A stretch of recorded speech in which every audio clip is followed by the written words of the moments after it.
Hello, my name is J.S. Lee, and I will be doing my thematic project on the isolationist policies and the intervention policies in general of the United States of America between 1936 and 1941 up until their direct involvement in World War II.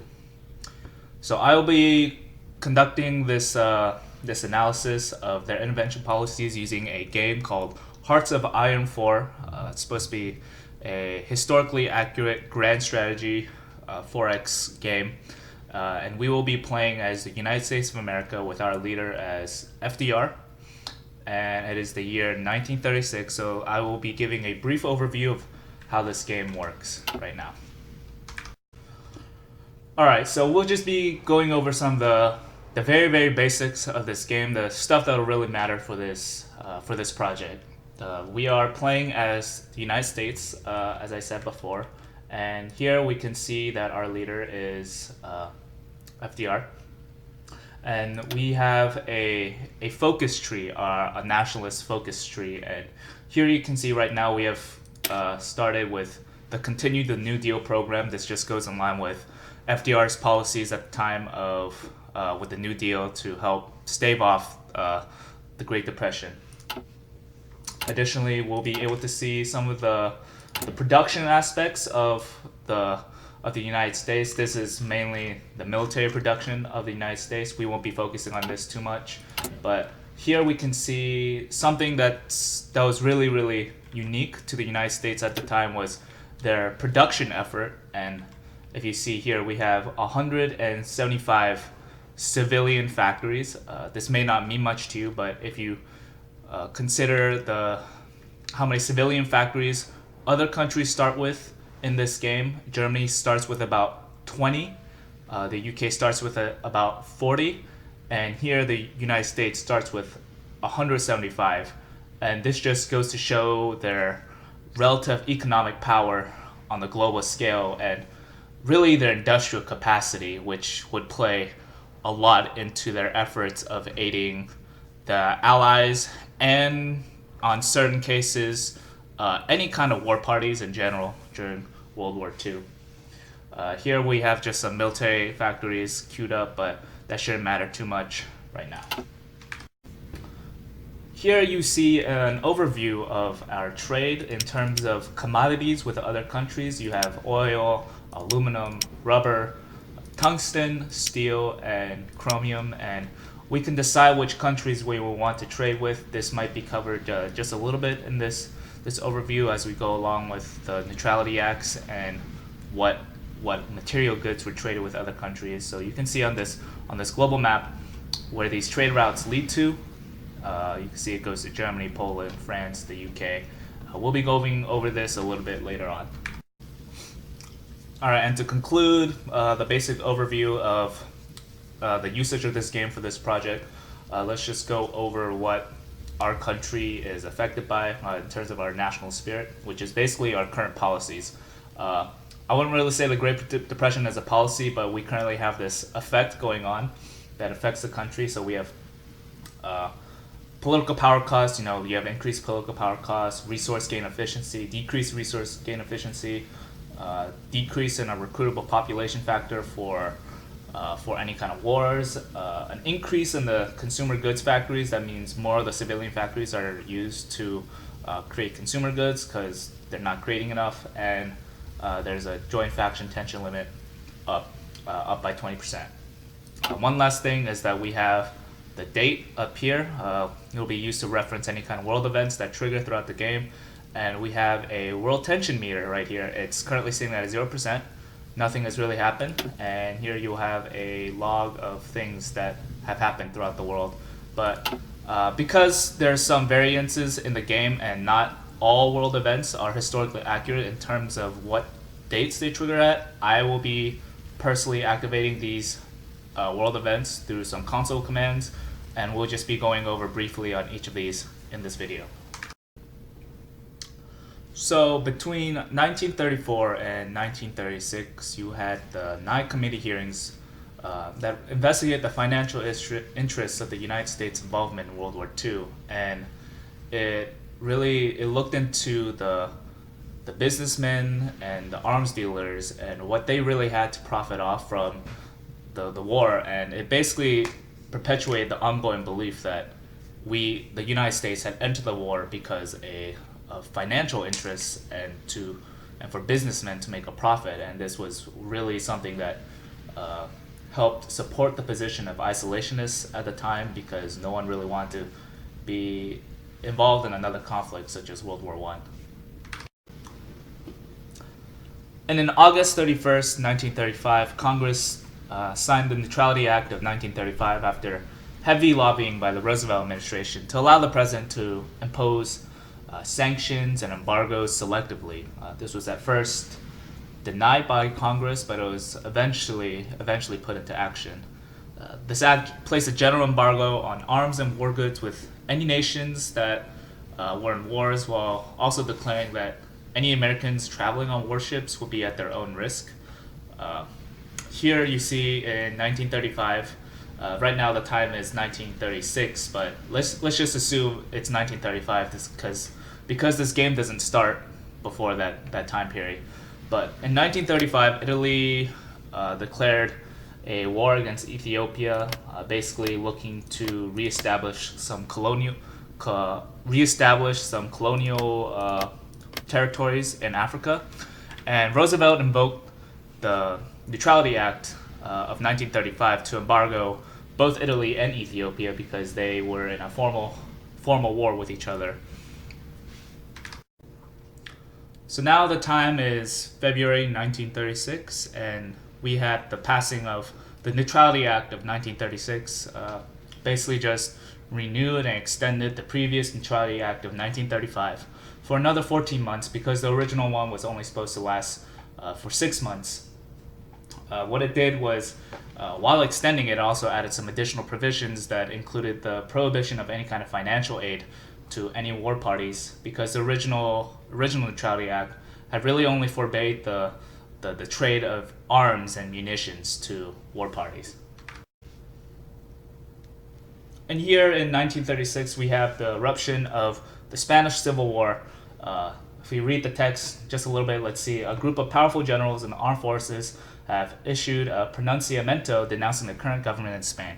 So you had the nationalists and the Republicans fighting against each other.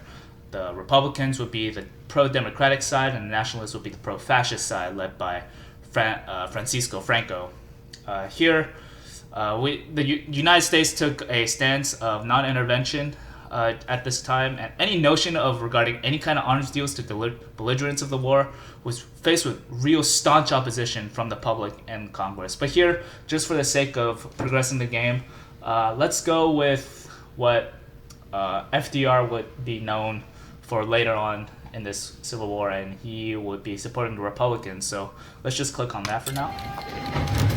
And let's see. Start the game. And we had another prompt that shows up that says, Spanish Civil War has erupted in Spain. You know, the battle for Spain has begun. What will this mean for Spain? Okay, so here we have, it is March 1936. We have the remilitarization of the Rhineland by Germany.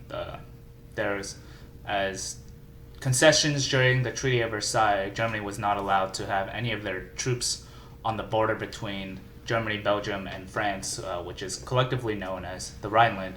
But now Germany has used their political power and their military strength to overcome these concessions made during the Treaty of Versailles, and now they have placed troops back onto the Rhineland. And this was sort of allowed because the UK and France were really trying to kind of stave off any kind of further conflict with Germany like they had in the past. So they were willing to appease Germany, which would be their ongoing policy under British Prime Minister Neville Chamberlain. Appeasement was to just make Germany happy, and maybe everyone could be happy. So unfortunately for us, when I tried to progress the timeline a little bit, the country of the United States of America had somehow turned into a communist nation, which was clearly not historically accurate. So instead of doing that, we're just going to revert back to a previous save point, stop the time, stop the date up here, And we're just going to trigger some of these world events, and I'll just be calling out these dates, and we're going to disregard the date at the top.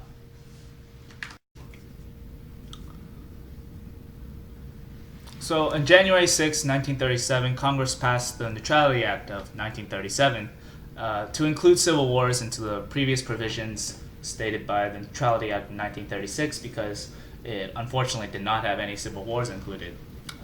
There are many people who oppose this new resolution, but not because they oppose the non-intervention policies, but they really want to go further with these policies, and they want to add additional nations to these policies by trying to ban the export of any kinds of arms to Germany and Italy, because their foreign aid, their indirect involvement in the Civil War could be constituted as a state of war.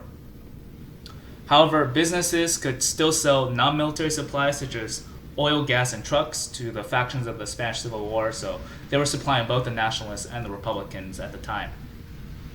And in 1938, the Republicans, it wasn't looking too good for them, and the tide was really turning against them.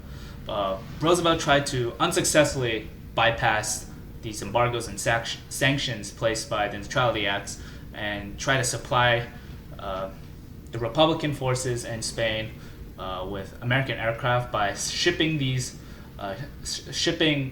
war goods to France and have France ship them over to Spain.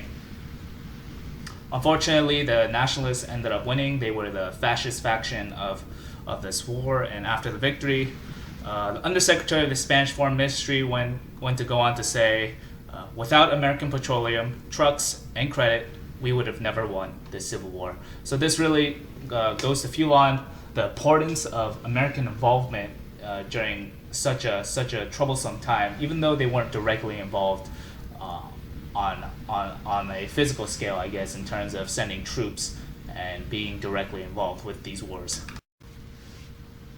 So here we have the prompt saying Madrid has been reclaimed. The Nationalists have won the Spanish Civil War over the Republicans, much to the chagrin of President Roosevelt. And the Undersecretary of the Spanish Foreign Ministry went on to say, without American petroleum, trucks, and credit, we would have never won the Civil War. And this really goes to show how much American involvement in foreign politics, how much it really mattered, and how important it was in terms of aiding a side in a conflict such as the Civil War, and how much of an impact it had on a global scale. So we saw in the Spanish Civil War how Roosevelt tried to undermine the Neutrality Acts, and this is something that consistently happened throughout this time period leading up to World War II. He consistently looked for loopholes and ways to help anti-fascist powers by going against Neutrality Acts and making these secret deals with these nations. So in concession to what Roosevelt wanted, Congress decided to allow this cash and carry clause to be added to the Neutrality Acts, and it allowed the sale of goods to any kind of war parties in Europe if the buyers arrange for their own transport and pay for these goods upfront in cash.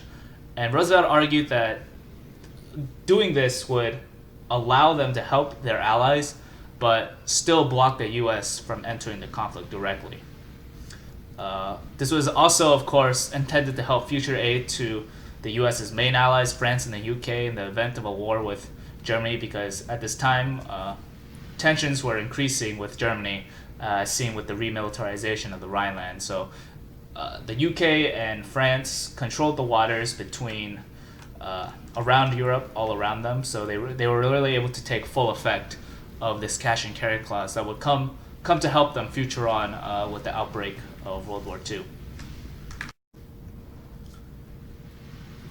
So in 1937, you had the outbreak of the Second Sino-Japanese War, which was a conflict between the Empire of Japan and China. And President Roosevelt openly supported the Chinese side and didn't invoke the Neutrality Acts, since there had been no formal declaration of war made between the two, despite there being some physical conflicts between them. You know, their armies were fighting. And this was really an open act of defiance against the Neutrality Acts that had been passed, and it's really angered and enraged isolationists, both in Congress and in public. So Roosevelt had to make some concessions here.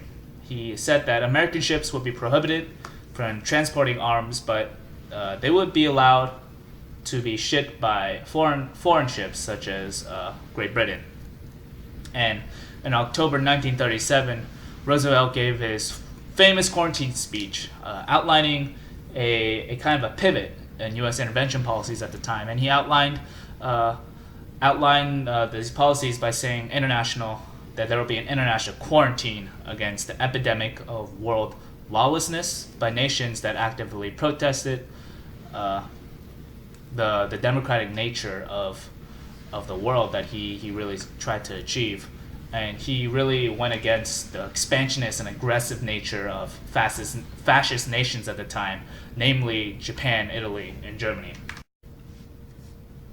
Now, tensions at the time have been steadily increasing because so many nations, Germany, Italy, Japan, were being extremely aggressive and trying to lay claim to lands that they saw as rightfully theirs. So, in 1938, you had the Anschluss of Austria, but before that, you had 1936, the remilitarization of the Rhineland, which was one of the first actions taken upon by the German Reich right over here to reestablish their dominance in Europe. So 1938, the Anschluss of Austria was the annexation of Austria.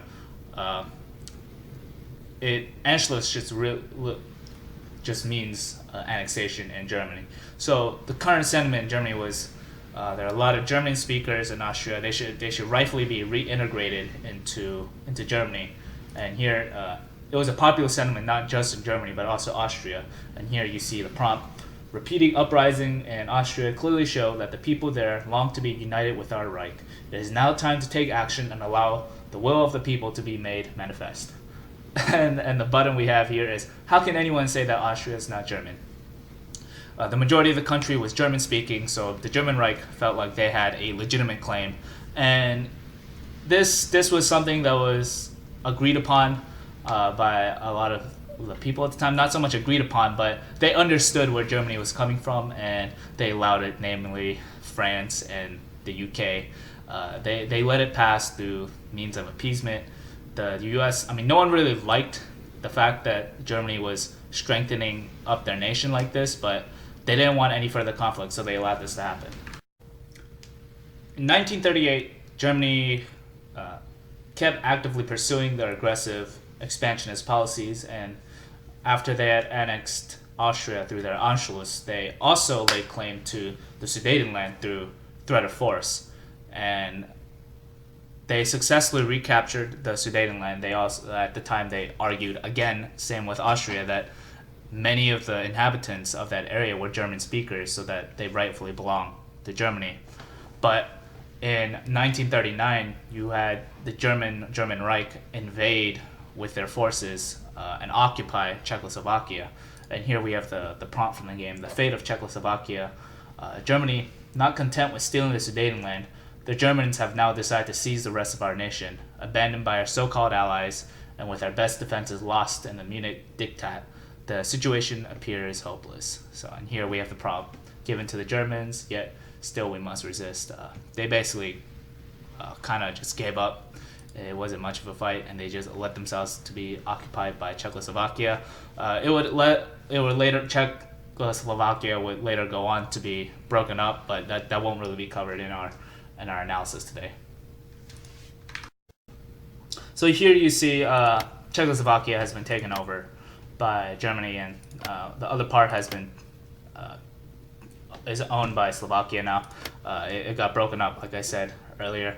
But when Germany invaded Czechoslovakia, President Roosevelt lobbied to renew the cash and carry provisions that had been in effect earlier, because he predicted an inevitable large-scale conflict that would entangle the France and UK with Germany because of Germany's increasing powers. Because the British policies of appeasement under Neville Chamberlain were clearly not working, and were really just emboldening Germany, if anything, because Germany saw that no one was really putting up a fight. So they just kept pushing and pushing and pushing. Unfortunately, Congress rebuffed Roosevelt's attempts to reenact the cash and carry policies, and the sanctions and Neutrality Act remained until the invasion of Poland, which we'll see in a bit in September 1939, that would start the outbreak of the Second World War. It's 1939, and Germany continues to make further demands from other European countries, really emboldened by their previous efforts, because no one seems to be stopping them. And here they demanded for the Danzig from Poland. Here the prompt, it says, the German Reich has long publicized their goal of reclaiming the territories they lost in the Great War. In particular, they look to the territory of Danzig, which separates Ostpreußen from the rest of their nation. So you have the Danzig nation, the Danzig states right here, and the Ostpreußen area is this area right here. So they want to reclaim the Danzig so that they can connect it back to Germany. So this right here is the old state of where Prussia used to be. So this is kind of, really, really wishy-washy, very, very up for debate in terms of, did Germany have a proper claim to this area? Most of the times people are going to say no, they were just being really, really aggressive. Clearly, what happened was they did not give up the Danzig. There are a lot of Nazi supporters in this area, but there's a lot of infighting going on, and later on in September 1939, we'll see the invasion of Poland, which would spark the outbreak of the Second World War. So it's September 1939, seen at the date upper hand here, and the German Reich has started their invasion of Poland, and you can see it says you have no intel on this combat, but this basically says that there are battles going on here, and it was Germany used their tactics known as the Blitzkrieg at this time, and so you can see that they have taken a lot of territory in a short period of time, because they just punched through these front lines with their mobile infantry and their fast-moving tactics. And with this invasion of Poland, the UK and France openly declared war on Germany after the repeated message of basically cease and desist and stop pursuing these aggressive actions fell on deaf ears at the time.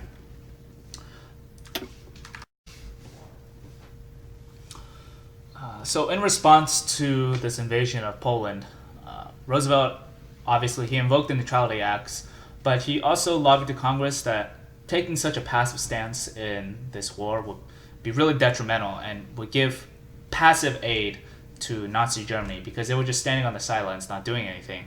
And while much of Congress and the public, they remained staunchly opposed to lifting any portions of the embargoes placed by the Neutrality Acts, Roosevelt eventually prevailed over isolationists on November 4th, and the Neutrality Act of 1939 was passed. So we have one world event here in the game that signifies the Neutrality Act being passed, and here you see the world tension meter is up at 60%, and 46.1% of this has been generated by Germany.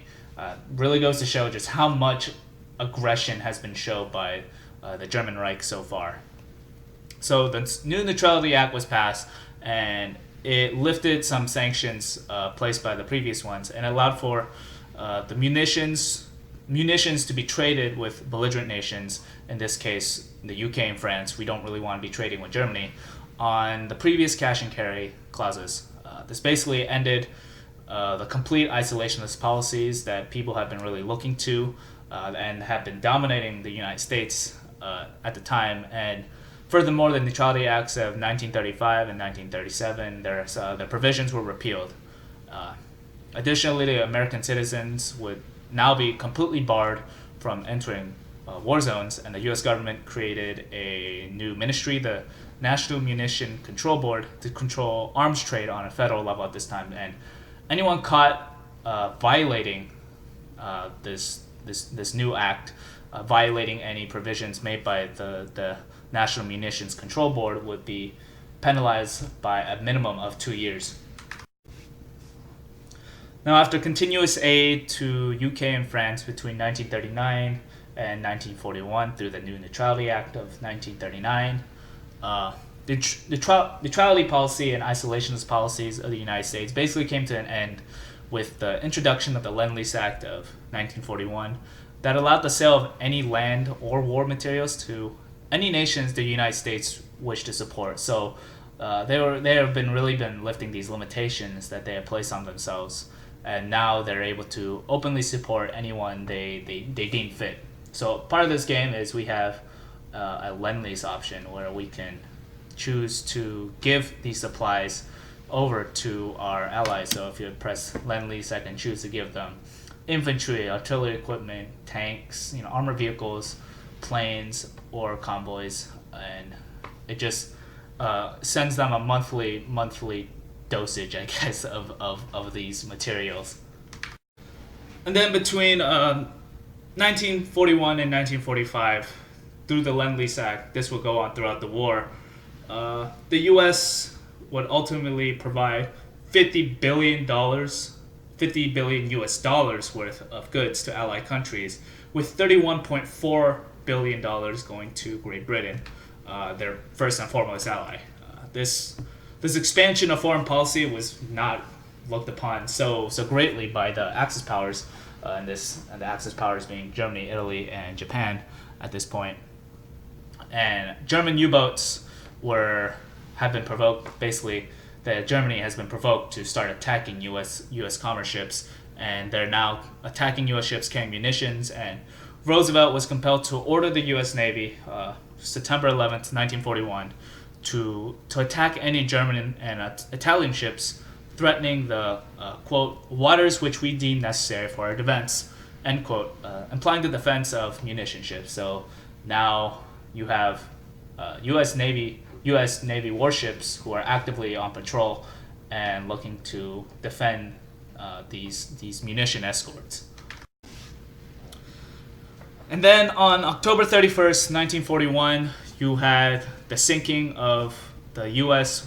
destroyer, the Reuben James, by German U-boats, and this basically, the Americans are pissed at this point. They are not happy. They've been trying to stay out of the war as much as possible.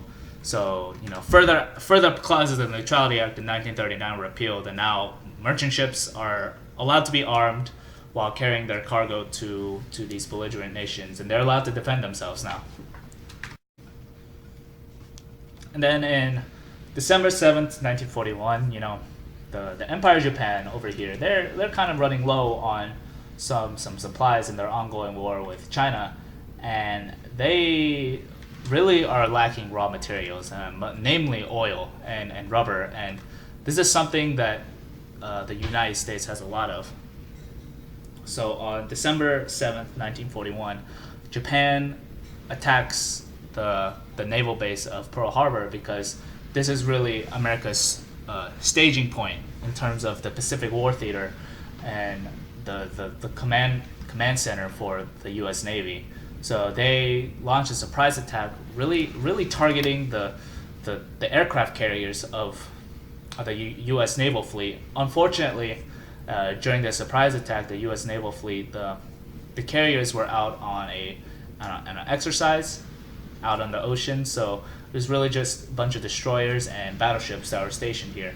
Nonetheless, it was a crippling blow to the naval fleet of the United States, and obviously no one likes being attacked. So the U.S. public really saw this as a direct attack on not just the nation itself, but on the prospect of democracy. And this was really spun and played in part because the Empire of Japan was a fascist nation at the time. So in December 8th, 1941, Roosevelt came to Congress asking for a formal declaration of war against the Empire of Japan, really ended any kind of notion of non-intervention and isolationist policies that have been pretty prevalent at the time. Now everyone sees war as an inevitability, and Congress formally declares war against Japan on December 8th.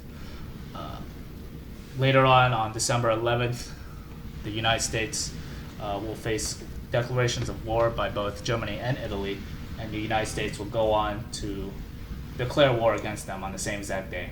So at this point, this concludes my my analysis of U.S. intervention policy. But here we'll just go on ahead and we will click on the United Kingdom. Neville Chamberlain is still the Prime Minister at this point. This is historically a little inaccurate. It's because this timeline is set at 1939, but at this point Winston Churchill should have been Prime Minister. But we can set the world tension. Let's do threat 100, and now we had a 100 threat, and we can ask to join the faction. And what we're gonna do here now is also declare war against the Axis powers and Japan, and from here on out the United States is in an official war with the Axis powers.